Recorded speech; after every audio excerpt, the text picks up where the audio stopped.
बिस्मिल्लाहिर्रहमानिर्रहीम। वज़ू के सिलसिले में बहुत से अफराद गलती करते हैं कि सबसे पहले वो करते क्या है, वो पैर धोते हैं। हालांकि पैर उस वक्त धोना वाजिब है कि जब वो नजिस हो, वगरना पैर धोने वाजिब नहीं।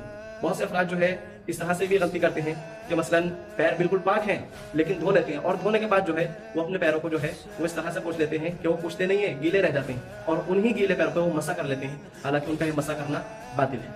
वज़ू में कुछ चीज़ें ऐसी होती हैं जो वाजिब होती हैं। उनमें से जो वाजिब अमर है, पहले तो ये नियत के बाद जो है वो अपने हाथों अपने चेहरे को धोए, फिर उसके बाद वो हाथों को धोए, फिर वो अपने सर का मसा करे और पैरों को मसा। ये वज़ू के अंदर वाजिब चीज़ें हैं।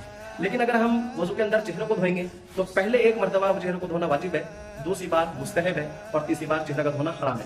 इसी तरह दायां हाथ अगर हम एक बार धोएंगे, हम धोएंगे ऊपर से, एक बार ऊपर से धोएंगे, यहाँ से इस तरह से धोएंगे, ठीक है। उसके बाद जो है अगर हम इसको ऊपर की जानिब खींच कर ले जाएंगे हाथ को तो हमारा वज़ू जो है बातिल हो जाएगा।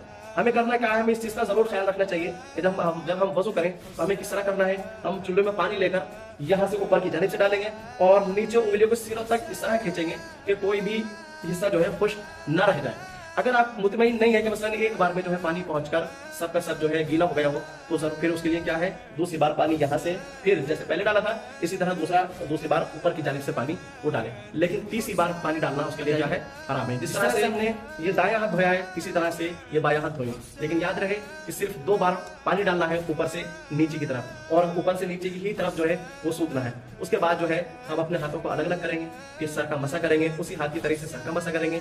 उसके बाद सीधे पैर का सीधे हाथ से मसा करेंगे, उल्टे पैर का उल्टे हाथ से मसा करेंगे। उसके बाद रिवायत में ये मिलता है कि जो शख्स वज़ू के बाद इन्ना अनज़लना पढ़ेगा, सूरह क़द्र की तिलावत करेगा, उसके तमाम के तमाम गुनाह माफ कर दिए जाएंगे और वो इस तरह से पाक व पाकीज़ा हो जाएगा जिस तरह से अभी शिकम मादर से बाहर आया है।